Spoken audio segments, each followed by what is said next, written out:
Study chamber. ഞാൻ ബാബുവൻ Panakkal.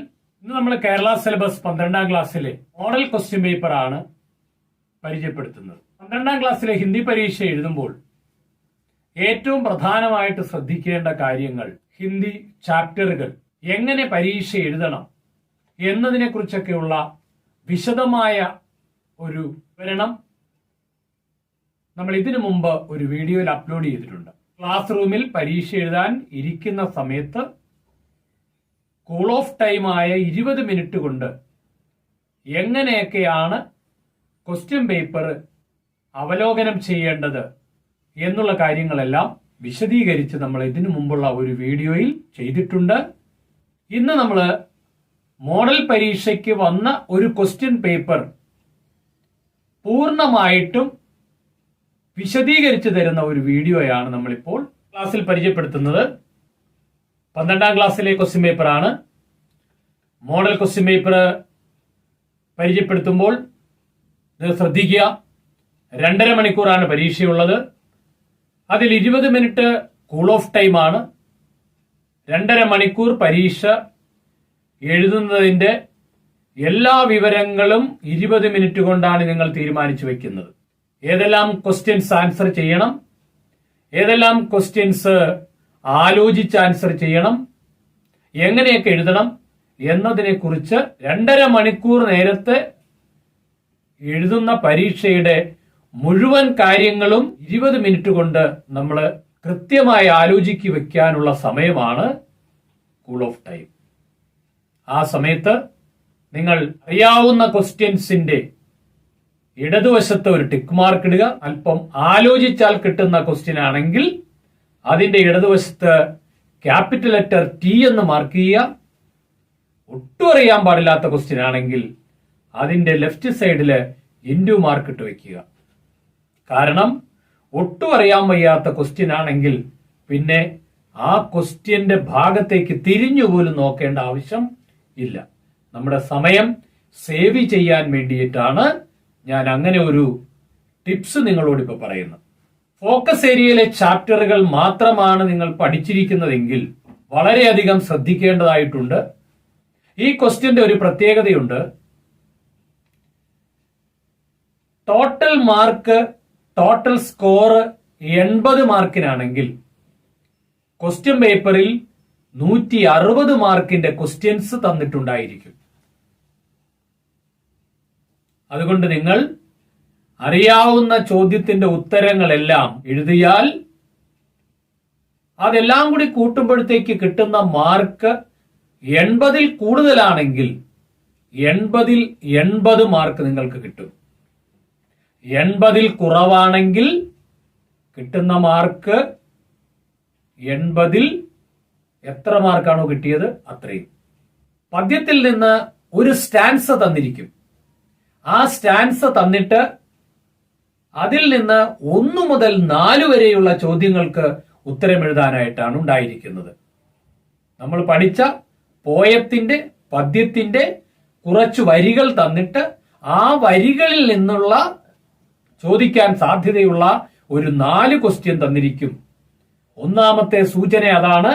കവിതാംശ പഠേം our 1 से 4 तक के प्रश्नों के उत्तर लिखेം എന്നുള്ളതാണ്. മാതൃഭൂമി എന്ന് പറയുന്ന ആ ചാപ്റ്ററിൽ നിന്നുള്ളതാണ്. ആ കവിതയിൽ നിന്നുള്ള ഏതാനും വരികളാണ് അവിടെ കൊടുത്തിരിക്കുന്നത്. ആ സൂചന ഇതാണ്.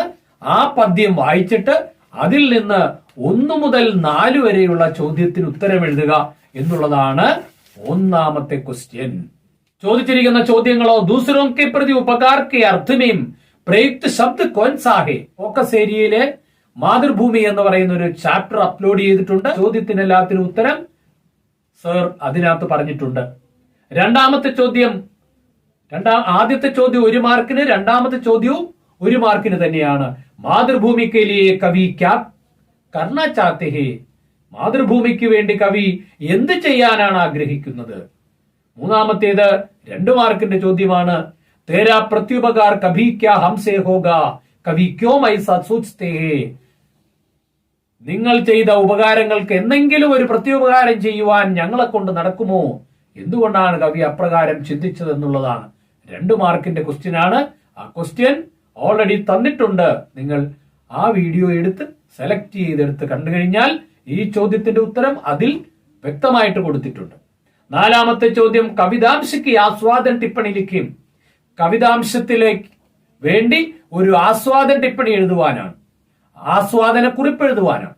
ആ ആസ്വാദന കുറിപ്പ് ആ ചാപ്റ്ററിൽ നിന്നുള്ള ഏത് ക്വസ്റ്റ്യൻ വന്നാലും എഴുതാൻ പറ്റുന്ന ഒരു പാരഗ്രാഫ് ഫോക്കസ് ഏരിയ, മാതൃഭൂമിയിലെ ഫോക്കസ് ഏരിയയില് ആ ഒരു ടിപ്സിന്റെ കൂട്ടത്തിൽ ആ ഒരു പാരഗ്രാഫ് ഞാൻ അപ്ലോഡ് ചെയ്തിട്ടുണ്ട്. നിങ്ങൾ അത് കണ്ടുപിടിക്കുക. ആ ആസ്വാദന ടിപ്പണിയാണ് ഇവിടെ എഴുതേണ്ടത്. അതിന് 6 മാർക്കുണ്ട്. വളരെ ശ്രദ്ധയോടുകൂടി അത് പഠിക്കുക. അഞ്ചാമത്തെ ചോദ്യം, ये कथन पढ़ें और बहादुर शाह जफर के ചരിത്ര पर टिप्पणी लिखे. ബഹാദുർ ഷാ ജഫർ, ജായുടെ അടിയിൽ കുത്തിട്ട് കഴിഞ്ഞാല് എന്നാണ് വായിക്കേണ്ടത്, സഫർ എന്നല്ല, ജഫർ എന്നാണ് പറയേണ്ടത്. ബഹാദുർ ഷാ ജഫർ के ചരിത്ര पर टिप्पणी लिखे. അവിടെ അതിലെ 2 വരി കൊടുത്തിട്ടുണ്ട്. ആ 2 വരിയിൽ നിന്നാണ് 6 മാർക്കിന്റെ ആ ചോദ്യം നമ്മൾ എഴുതേണ്ടത്. अब हफ्से या रोईम कोई फायदा नहीं, दिल्ली वाले मुझको रोते होंगे, क्या यह नहीं जानते कि मैं भी उसको रोता हूं. ഇതാണ് ക്വസ്റ്റ്യൻ. ബഹാദുർ ഷാ ജഫർ തന്റെ ബേട്ടിയുടെ, തന്റെ പുത്രിയുടെ ലെറ്റർ വന്നപ്പോൾ ഡൽഹിയിലുള്ള ആളുകളുടെ കാര്യങ്ങളും എല്ലാം മനസ്സിലാക്കിയപ്പോൾ അവർക്ക് വേണ്ടി താൻ ഇവിടെ ഇരുന്ന് കരയുന്നുണ്ട് എന്ന് അവരറിയുന്നുണ്ടോ എന്നുള്ള രീതിയിൽ അദ്ദേഹം ആ ലെറ്ററിൽ എഴുതുന്നതാണ് ആ പറയുന്നത്. അത് 6 മാർക്കിനാണ് ഉള്ളതാണ്, 2ാമത്തെ ചാപ്റ്ററിൽ നിന്ന് ഉള്ളതാണ്. സൂചന നമ്പർ 2, ഗദ്യാംശ പഠയം ഔർ 6 से 8 तक के प्रश्नों के उत्तर लिखेമെന്നാണ്. ഗദ്യാംശം വായിക്കുക. 2ാമത്തത് ഒരു പാരഗ്രാഫ് തരുന്നു, അതൊരു ഗദ്യമാണ്. ആ ഗദ്യം വായിച്ചിട്ട് 6 മുതൽ 8 വരെ ചോദ്യത്തിന് ഉത്തരം എഴുതാനാണ്. हमारी पीटी के सबसे महान व्यक्ति की यही महत्वाकांक्षा रही है, हरेक आंख से आंसू मिट जाए. ആ തുടങ്ങുന്ന ഒരു പാരഗ്രാഫ് അതിൽ തന്നിട്ട് ആ പാരഗ്രാഫിൽ തന്നെ അടങ്ങിയിരിക്കുന്ന ചോദ്യങ്ങളും ഉത്തരങ്ങളുമാണുള്ളത്. ഹമാരി പീട്ടി കെ സബ്സെ മഹാൻ വ്യക്തിക്ക് മഹത്വാകാംക്ഷ ക്യാ ഹേ. നമ്മുടെ ഈ തലമുറയിലെ ആ മഹത് വ്യക്തിയുടെ മഹത്വാകാംക്ഷ എന്താണ് എന്നാണ് ആ ചോദ്യം. അതിന്റെ ഉത്തരം ഇതിൽ കൊടുത്തിട്ടുണ്ട്. ഗദ്യാംശിക്ക സംക്ഷേപൻ കരേ, 2ാമത്തെ ക്വസ്റ്റ്യൻ അതാണ്. ആ ഗദ്യാംശം ഒന്ന് ചുരുക്കി എഴുതുക എന്നാണ്. സാധാരണഗതിയിൽ ചുരുക്കി എഴുതേണ്ടത് ആ ഗദ്യാംശം കംപ്ലീറ്റ് ആയിട്ട് വായിക്കുക. വായിച്ചതിന് ശേഷം അതിന്റെ കണ്ടന്റ് സ്വന്തം വേർഡ്സിൽ 1ഓ 2ഓ വരികളിൽ മാത്രം ഉൾക്കൊള്ളിച്ചെഴുതുന്നതാണ് സംക്ഷേപ് കരീം എന്ന് പറയുന്നത്. പക്ഷേ ഇവിടെ നിങ്ങൾക്ക് ആ ചോദ്യത്തിന്റെ ഉത്തരം എഴുതുവാനായിട്ട് നിങ്ങൾക്ക് ഇതേപോലെ സ്വന്തത്തിൽ എഴുതുവാൻ ബുദ്ധിമുട്ടുണ്ടെങ്കിൽ നിങ്ങൾ ചെയ്യേണ്ടത് അതിൽ നിന്ന് തന്നെ 2ഓ 3ഓ സെന്റൻസുകൾ എഴുതിയാൽ ഏകദേശം ശരിയായിരിക്കും. അടുത്ത 8ാമത്തെ ചോദ്യം, ഉചിത് ശീർഷക് ലിഖേമെന്നാണ്. യോജിക്കുന്ന ഒരു ഹെഡിങ് കൊടുക്കുക എന്നുള്ളതാണ്. അപ്പൊ അതിന് 1 മാർക്കാണ്. ആ ഗദ്യാംശം സംഗ്രഹിച്ചെഴുതുന്നതിന് 6 മാർക്കാണ്. 2ാമത്തെ സൂചനയിലെ 8ാമത്തെ ചോദ്യം ഉചിത് ശീർഷക് ലിഖേം എന്നാണ്. 1 മാർക്ക് ക്വസ്റ്റ്യൻ ആണ്. തന്നിരിക്കുന്ന പാരഗ്രാഫിന്, തന്നിരിക്കുന്ന ഗദ്യാംശത്തിന് യോജിക്കുന്ന ഒരു ഹെഡിങ് എഴുതാനാണ് ആ ചോദ്യം, 1 മാർക്കിന്. അപ്പൊ ആ പാരഗ്രാഫ് വായിച്ചിട്ട് ആ പാരഗ്രാഫിൽ എന്തിനെ കുറിച്ചാണ് പറഞ്ഞിരിക്കുന്നതെന്നാണ് നിങ്ങൾക്ക് തോന്നുന്നത്, അതിന് യോജിക്കുന്ന ഒരു ഹെഡിങ് എഴുതുക. ഇനി നമുക്ക് അടുത്തത് സൂചന 3ാമത്തെ നോക്കാം. കവിതാംശ പഠയം 9 से 12 तक के प्रश्नों के उत्तर लिखें. വീണ്ടും ഒരു കവിതയുടെ ഭാഗം തന്നിട്ടുണ്ട്. ആ കവിതയുടെ ഭാഗത്തിൽ 9 മുതൽ 12 വരെ ചോദ്യത്തിന് ഉത്തരം എഴുതാനാണ് പറഞ്ഞിരിക്കുന്നത്. കവിത ഏതാണ് ഇവിടെ കൊടുത്തിരിക്കുന്നത്? മോഡൽ പരീക്ഷയ്ക്ക് കൊടുത്തിരിക്കുന്നത് നീലാംബര പരിധാൻ ഹരിത തടുപ്പർ സുന്ദർ ഹേ, സൂര്യചന്ദ്രയുഗ് മുകുട് മേഖല രത്നാകർ ഹേ, നദിയാം പ്രേമ പ്രവാഹ ഫൂൽ താരേ മണ്ഡൻ ഹേ ബന്ദീജന ഖഗവൃന്ദ ശേഷഫണ സിംഹാസന ഹേ കർത്തേ അഭിഷേക പയോദ് ഹേ ബലിഹാരി ഇസ് വേഷക്കി ഹേ മാതൃഭൂമി തു സത്യ ഹി സഗുണ മൂർത്തി സർവേഷ് കി. ഇതും മാതൃഭൂമിയിലെ ഏതാനും വരികളാണ്. അപ്പോൾ മാതൃഭൂമി എന്ന ആ പദ്യത്തിൽ നിന്ന് 12 മാർക്കിന്റെ ചോദ്യം ചോദിച്ചിട്ടുണ്ട്. അപ്പോൾ മാതൃഭൂമി എന്ന് പറയുന്ന ആ പദ്യം വളരെ ഇമ്പോർട്ടന്റ് ആണ്. വളരെ നന്നായിട്ട് നിങ്ങൾ വായിച്ചു മനസ്സിലാക്കുക. ഈ വീഡിയോയുടെ അവസാനം ഇതുവരെ ഹിന്ദിയുടെ ഓരോ ചാപ്റ്ററുകൾ വ്യക്തമായിട്ട് പഠിക്കാത്തവർക്ക് വളരെ പെട്ടെന്ന് പഠിച്ച് എങ്ങനെ പരീക്ഷയ്ക്ക് മുഴുവൻ മാർക്ക് വാങ്ങാമെന്നുള്ളതിന്റെ കുറച്ച് ടിപ്സുകൾ ഞാൻ പറഞ്ഞു തരുന്നുണ്ട്. 9ാമത്തെ ചോദ്യം നമുക്ക് നോക്കാം. യഹി കിസ് കവിത കാംശിഹേ, ഇതേത് കവിതയുടെ ഭാഗമാണ്? മാതൃഭൂമിയിലെയാണ്. അപ്പം മാതൃഭൂമി കവിത കാംശിഹേ, സിമ്പിൾ, 1 മാർക്ക് അപ്പോൾ തന്നെ നമുക്ക് ലഭിക്കും. ധർത്തി ക പരിധാൻ ക്യാ ഹേ, അതിന്റെ ആൻസർ ബ്രാക്കറ്റിൽ കൊടുത്തിട്ടുണ്ട്. നീലാംബർ, രത്നാകർ, സൂര്യചന്ദ്രൻ, അതിന്റെ ഉത്തരം നിങ്ങൾക്ക് അറിയാം. 11ാമത്തെ ചോദ്യം. കവിനെ നദിയോം ഔർ ഫൂലോം കാ വർണ്ണൻ കിസ് പ്രകാർ കിയാ ഹേ, കവി നദികളെയും പൂക്കളെയും ഏത് രീതിയിലാണ് വർണ്ണിച്ചിരിക്കുന്നത് എന്നാണ് നമ്മൾ ആ പദ്യത്തിലുള്ള മുഴുവൻ ചോദ്യങ്ങളും അവയ്ക്കുള്ള ഉത്തരങ്ങളും നേരത്തെ തന്നെ ആ പദ്യത്തിന്റെ ക്വസ്റ്റ്യൻസ് ആൻഡ് ആൻസേഴ്സ് എന്നും പറഞ്ഞ് നമ്മൾ അപ്ലോഡ് ചെയ്ത് കഴിഞ്ഞിട്ടുണ്ട്. നിങ്ങൾ ഓൾറെഡി കണ്ടു കഴിഞ്ഞിട്ടുണ്ടാവണം. കാണാത്തവരുണ്ടെങ്കിൽ അവർ വീണ്ടും അത് തെരഞ്ഞെടുത്ത് ആ പദ്യം കാണുക. അടുത്തത് 12ാമത്തെ ചോദ്യം. കവിതാംശക്ക് ആശയലിഖിയെന്നാണ്. ആ കവിതാംശത്തിന്റെ ആശയം എഴുതാൻ ആസ്വാദൻ ടിപ്പണി നമ്മൾ മൊത്തത്തിൽ പഠിച്ചു വെച്ചിട്ടുണ്ട്. അതിൽ നിന്ന് നിങ്ങൾ ഒരു ചെറിയ മാറ്റം വരുത്തി അതിന്റെ ആശയം എഴുതുക. അത് 6 മാർക്കിനുള്ളതാണ്. അടുത്ത സൂചന നമ്പർ 4. തേരഖ് സെ 17 തക് കെ പ്രശ്നോ കെ ഉത്തർ കോഷ്ടക് സെ ചുൻകർ ലിഖേമെന്നാണ് അടുത്ത ചോദ്യം. 13 മുതൽ 17 ചോദ്യങ്ങൾക്കുള്ള ഉത്തരം ബ്രാക്കറ്റിൽ നിന്ന് തിരഞ്ഞെടുത്ത് എഴുതുക എന്നുള്ളതാണ്. ദോസ്തി ഗീതകാർ കെ സംഗീതകാർ കൊൻഹേ, അതാണ് 13ാമത്തെ ചോദ്യം. ദോസ്തി എന്ന ആ പാട്ടിന്റെ സംഗീതകാർ അഥവാ മ്യൂസിക് ഡയറക്ടർ ആരാണ് എന്നാണ് ചോദ്യം. അതിന്റെ ഉത്തരം ബ്രാക്കറ്റിൽ കൊടുത്തിട്ടുണ്ട്. നിങ്ങൾ ആ ഉത്തരം എടുത്തെഴുതിയാൽ മാത്രം മതി. AR റഹ്മാൻ, RD ബർമൻ, ലക്ഷ്മികാന്ത് പ്യാരേലാൽ, 3 പേരുടെ പേര് കൊടുത്തിട്ടുണ്ട്. അതിൽ ശരിയായ ഉത്തരം ഏതാണ്?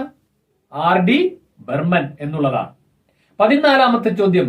സപ്ന ദേഖ്നെ വാലി മസ്ദൂരിൻ കഹാം രഹത്തി ഹേ, സ്വപ്നം കാണുന്ന സ്ത്രീ അവര് എവിടെയാണ് ഇരിക്കുന്നത്, എവിടെയാണ് താമസിക്കുന്നത്? ചോമ്പടിയുമേം ബംഗളേമേം ഫ്ലാറ്റുമേം.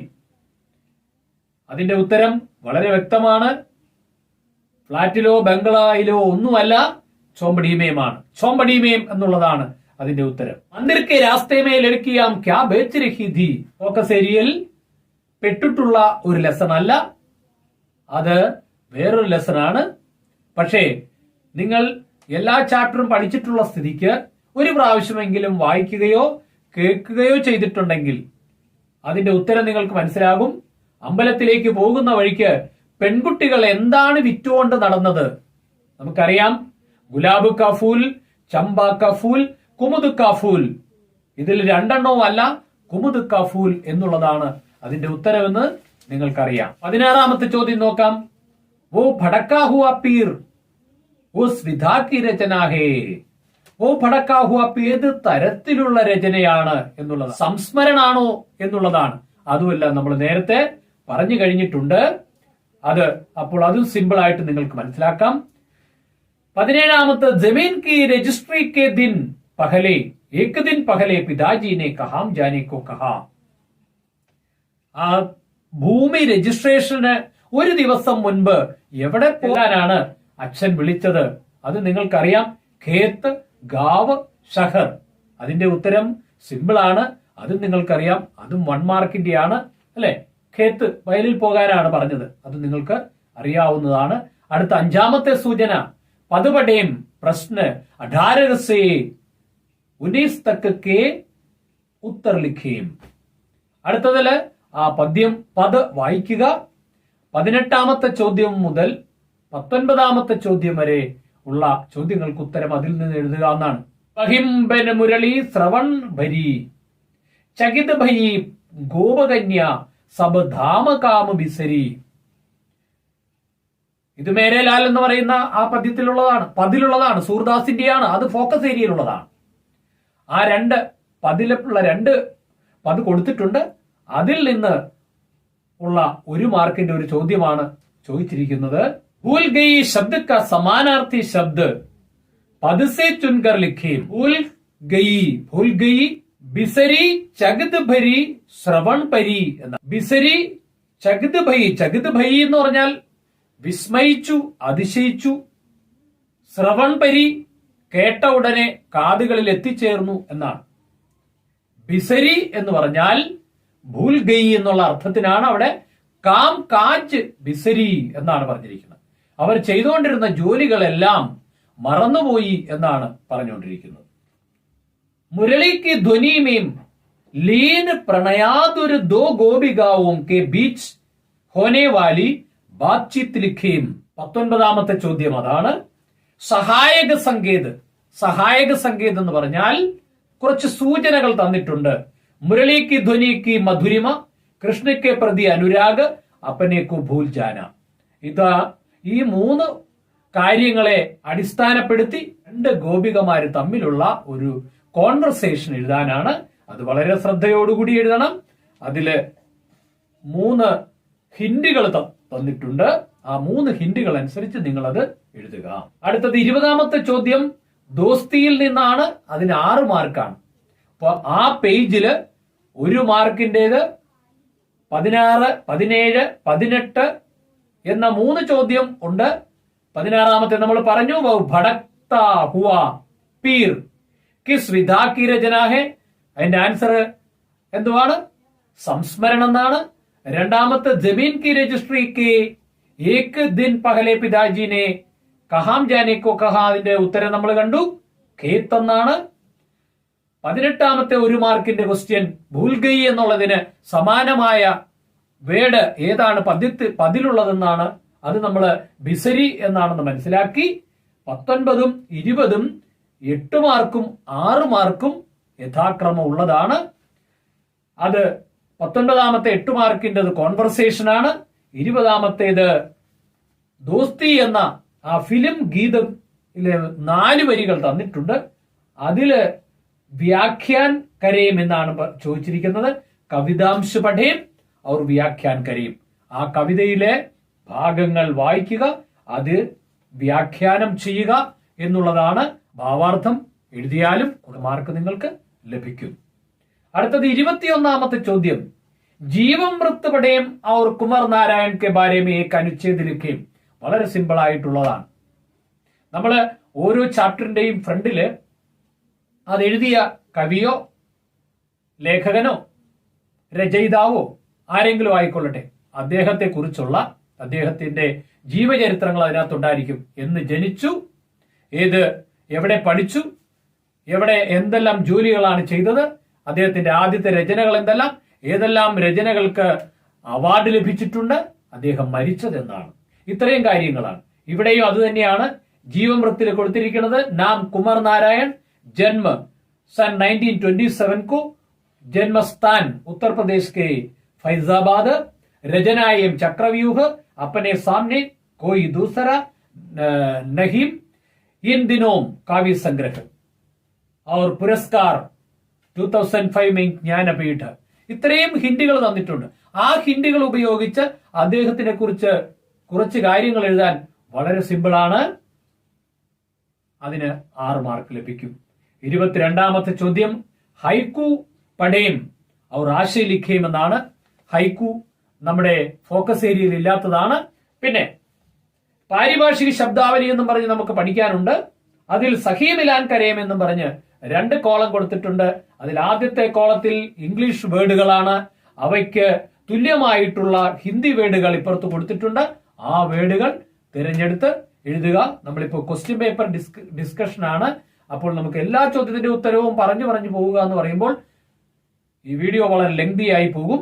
അതുകൊണ്ട് അത് നിങ്ങൾ പാരിഭാഷിക ശബ്ദാവലിയിൽ കൊടുത്തിട്ടുണ്ട്. അത് നിങ്ങൾ അതിൽ നോക്കി മനസ്സിലാക്കുക. 8 എണ്ണത്തിന് ആൻസർ ചെയ്യണം. 8 എണ്ണത്തിന് ആൻസർ ചെയ്താൽ 8 മാർക്കാണ് നിങ്ങൾക്ക് ലഭിക്കുന്നത്. അടുത്ത നമ്മൾ ക്വസ്റ്റ്യൻ നമ്പർ 24ലേക്കാണ് പോകുന്നത്. പദ് പടേം ഔർ ഭാവാർത്ഥിലിക്കുകയും, അത് പദാണ്, സൂർദാസിന്റെ പദ് തന്നെ. സുധമുഖ് ദേക്കി ജശോദ ഫൂലി ഹരഷിത് ദേക്കി ദൂത് की दंदियाम प्रेम मगन तनु की सुधी भूली बाहिरते तब नंद बुलाए देखौम धौम सुंदर सुखदाई तनक तनक सी दूत दी दंदियाम देखौ नवसुफल करो आई आनंद सहित मगर तब आये मुख चितवन दो नयन अखाई सूर श्याम किनकत द्विजी देखौ मनो कमल पर बिजू ജമായി. ഇത് ആ സൂർദാസിന്റെ പദ് മുഴുവനും തന്നിട്ടുണ്ട്. അതിന്റെ ഭാവാർത്ഥം എഴുതാനാണ്. അപ്പോൾ മാതൃഭൂമിയുടെയും മേരേലാൽ ഹേ കാന്, ഇത് ഈ 2 പദ്യങ്ങളുടെയും ഭാവാർത്ഥം നിങ്ങൾ പഠിച്ചു വയ്ക്കുക. ഉറപ്പായിട്ടും അത് പരീക്ഷയ്ക്ക് ചോദിച്ചിരിക്കും. 25ാമത്തെ ചോദ്യം. പതി ദ്വാര ഉപേക്ഷിത് ഹോനെ പർ മുർക്കി किसी दयालु व्यक्ति से भाड़ा लेकर राजवंदी के हम आश्रय लेती है. संकेत के आधार पर मुर्की का ആത്മകഥാംശ തയ്യാർ കരീമെന്നാണ്. ഫോക്കസ് ഏരിയയിൽ പെട്ടിട്ടുള്ളതല്ല അത്.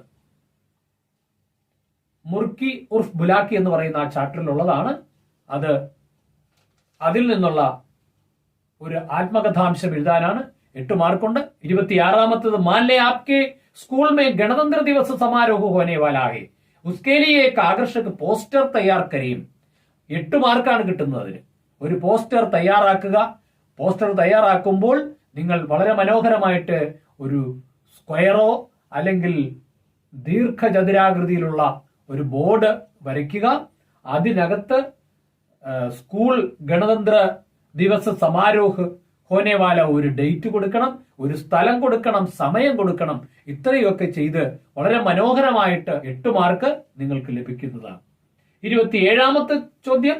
കിത്തനെ ബच्चे യതീം ഹോ ഗയേ കിത്തനെ ഔരത്തേം ബേവാ ഹോ ഗയേ ബഹാദുർ ഷാ ജഫർ के पत्र के इस प्रसंग पर शुद्ध के भीषण परिणाम विषय पर आलेख തയ്യാർ കരീമെന്നുള്ളതാണ്. യുദ്ധಕ್ಕೆ ഭീഷണ പരിണാം, ആ യുദ്ധത്തിന്റെ ഭയാനകത സൂചിപ്പിക്കുന്ന ഒരു വിഷയം. ആ 3 സെന്റൻസ് ഇവിടെ തന്നിട്ടുണ്ട്.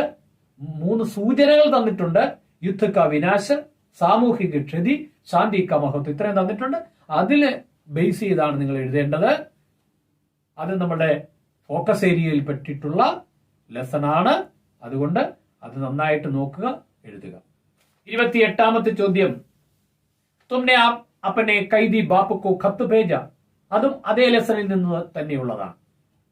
ഖത്ത് ക്യാ ഭേജ മേരി ജാൻ ആസൂനാമാ ഥാ, ആ ചോദ്യത്തിന്റെ ഉത്തരം നമ്മൾ പഠിപ്പിച്ചിട്ടുണ്ട്. बेटी के आसूना में बादशाह के मन को विचलित कर दिया. ये वे ഡയറി में अपनी पीड़ा व्यक्त करते हैं, वह ഡയറി लिखें. ഇവിടെ ഡയറി ആണ് എഴുതേണ്ടത്. ഡയറി എഴുതുമ്പോൾ ശ്രദ്ധിക്കുക, ഡയറി എഴുതുമ്പോഴത്തേക്ക് ഡേറ്റ് മാത്രം കൊടുത്താൽ മതി. ഡേറ്റ് എഴുതുക. ഒരു വളരെ ഭംഗിയായിട്ട് ഒരു കോളം വരയ്ക്കുക. ആ കോളത്തിന്റെ ലെഫ്റ്റ് സൈഡിൽ മുകളിലായിട്ട് ഡേറ്റ് എഴുതുക. ഡേറ്റ് എഴുതിയിട്ടാണ് പാരഗ്രാഫ് തുടങ്ങുന്നത് പോലെ നടുക്ക് നിന്ന് എഴുതി തുടങ്ങുക. ഇതാണ് ഡയറിയുടെ ഒരു ഫോർമാറ്റ് എന്ന് പറയുന്നത്. 29ാമത്തെ ചോദ്യം. ഭവിഷ്യമേ ഹമേം വിശ്രാം കർണ യാ ചൈൻ സേ ബൽക്കി നിരന്തർ പ്രയാസ് കർണ ഹേ. നെഹ്റു ജി की इस कथन के आधार पर परिश्रम का महत्व विषय पर ഭാഷൺ തയ്യാർ കരീം. പ്രസംഗമാണ് തയ്യാറാക്കേണ്ടത്. ഭാഷൺ മാനി പ്രസംഗം. ഒരു പ്രസംഗം തയ്യാറാക്കണം. അതിന് കുറച്ച് ഹിന്റുകൾ കൊടുത്തിട്ടുണ്ട്. ആ ഹിന്റ് അനുസരിച്ച് 3 ഹിന്റ് കൊടുത്തിട്ടുണ്ട്. അതനുസരിച്ചാണ് എഴുതേണ്ടത്. 8 മാർക്കുണ്ട് അതിന്. 30ാമത്തെ ചോദ്യം. മാൻലേം ദോസ്തി ഫിലിം गीत सुनने के बाद एक छात्र अपने पुराने मित्र को पत्र लिखता है, पत्र तैयार करीം. ഇപ്പോൾ ലെറ്റർ റൈറ്റിംഗില് പെട്ടിട്ടുള്ളതാണിത്. അപ്പോൾ ഒരു ലെറ്റർ ഉണ്ടാകും, ഒരു പോസ്റ്റർ ഉണ്ടാകും, ഒരു ഡയറി ഉണ്ടാകും. അപ്പോൾ പോസ്റ്റർ, ഡയറി, ലെറ്റർ, ഇതെല്ലാത്തിന്റെയും കൂടി ഒരു വീഡിയോ നമ്മൾ അടുത്ത ഒരു ദിവസം അപ്ലോഡ് ചെയ്യുന്നതാണ്. പോസ്റ്റർ എങ്ങനെ എഴുതണം, ഡയറി എങ്ങനെ എഴുതണം, അതുപോലെ പത്ര എങ്ങനെ എഴുതണം, കോൺവെർസേഷൻ വന്നാൽ എങ്ങനെയാണ് എഴുതേണ്ടത്, അതൊക്കെ ഉള്ള കാര്യങ്ങൾ അതിൽ വ്യക്തമായിട്ട് പറയുന്നതാണ്. 31ാമത്തെ ചോദ്യം അംഗ്രേസി ഖണ്ഡ് കാ ഹിന്ദി അനുവാദ് കരയുമെന്നാണ്. ഒരു ഇംഗ്ലീഷ് പാരഗ്രാഫ് തരുന്നു, അത് ഹിന്ദിയിലേക്ക് ട്രാൻസ്ലേറ്റ് ചെയ്ത് വെക്കുക. വേർഡ് ബൈ വേർഡ് ആയിട്ടോ സെന്റൻസ് ബൈ സെന്റൻസ് ആയിട്ടോ അല്ലെങ്കിൽ ഐഡിയ മാത്രമോ നിങ്ങൾക്ക് ചെയ്യാവുന്നതാണ്. സിമ്പിൾ സെന്റൻസുകളാണ് കൊടുത്തിരിക്കുന്നത്. അതിൽ ബുദ്ധിമുട്ടുള്ള വേർഡുകളുടെ ഹിന്ദി വേർഡുകൾ അതിൽ കൊടുത്തിട്ടുണ്ട്. അതനുസരിച്ച് നിങ്ങൾക്ക് ചെയ്യാൻ പറ്റും. 32ാമത്തെ ക്വസ്റ്റ്യൻ बाजार में एक नया तेल ऐसनी निकला है जो बाल बढ़ने में सहायक है, उसकी बिक्री बढ़ाने के लिए एक विज्ञापन തയ്യാർ കരെ. ഒരു അഡ്വർടൈസ്മെന്റ് തയ്യാറാക്കാൻ ഉള്ളതാണ്. 8 മാർക്കുണ്ടതിന്. അഡ്വർടൈസ്മെന്റ് എങ്ങനെ തയ്യാറാക്കണം എന്നുള്ളത് അടുത്ത ഒരു വീഡിയോയിൽ മറ്റേ കാര്യങ്ങളെല്ലാം കൂടി ചേർത്ത് പറയുന്നതാണ്. 33ാമത്തത് ഭാഷാ ഭാവോ की अभिव्यक्ति का सशक्त माध्यम होती है. आज विश्व की एक प्रमुख भाषा के रूप में हिंदी उभर रही है. विश्व भाषा के रूप में हिंदी का प्रचार प्रसार विषय में निबंध तैयार करें. सूर्य नाम में പഹ്ലാദിൻ എന്ന് പറയുന്ന ആ ചാപ്റ്ററിനെ ബേസ് ചെയ്തിട്ട് ഉള്ളതാണ്. കുറച്ച് ഹിന്ദികൾ തന്നിട്ടുണ്ട്. അതനുസരിച്ച് ഒരു നിബന്ധം തയ്യാറാക്കാനാണ് പറഞ്ഞിരിക്കുന്നത്. അംഗ്രേസി സംവാദ് കാ ഹിന്ദി അനുവാദ് കരയും. ഒരു ഇംഗ്ലീഷ് കോൺവെർസേഷൻ തന്നിട്ടുണ്ട്. അത് ഹിന്ദിയിലേക്ക് ട്രാൻസ്ലേറ്റ് ചെയ്യാനാണ് തന്നിരിക്കുന്നത്. അത് സിമ്പിൾ ആണ്. വായിച്ചു നോക്കിയാൽ നിങ്ങൾക്കത് തനിയെ എഴുതാനായിട്ട് പറ്റും. ബുദ്ധിമുട്ടുള്ള വേർഡുകൾ തന്നിട്ടുണ്ട്. ഇതാണ് നമ്മളുടെ മോഡൽ ക്വസ്റ്റ്യൻ പേപ്പർ. ഇതേപോലെ തന്നെയായിരിക്കും, ഈ മോഡൽ പോലെ തന്നെയായിരിക്കും നമ്മുടെ പബ്ലിക് എക്സാമിനേഷനും ക്വസ്റ്റ്യൻ വരുന്നത്. ഗ്രാമർ പാർട്ടുകൾ എല്ലാം കൂടി ഒരു വീഡിയോയിൽ ഇടുന്നതാണ്. പിന്നെ ആ പരീക്ഷയ്ക്ക് എങ്ങനെ എഴുതണം, അതുപോലെ തന്നെ ഇതുവരെ ഒരു ലെസണും വായിച്ച് നന്നായിട്ട് മനസ്സിലാക്കാത്ത ഉള്ള ആളുകൾക്ക് വേണ്ടിയിട്ട് ഏത് ക്വസ്റ്റ്യൻ വന്നാലും ആൻസർ ചെയ്യത്തക്ക രീതിയിൽ ഓരോ ചാപ്റ്റർ വൈസ് ആയിട്ടുള്ള ഒരു ചെറിയ കണ്ടന്റ് മാത്രം തയ്യാറാക്കി ഒരു വീഡിയോ നമ്മൾ അപ്ലോഡ് ചെയ്യുന്നതാണ്. നിങ്ങൾ പ്രതീക്ഷിക്കുക. അപ്പോൾ നമുക്ക് അടുത്ത പ്രധാനപ്പെട്ട വീഡിയോയുമായിട്ട് വീണ്ടും കാണാം. നന്ദി, നമസ്കാരം.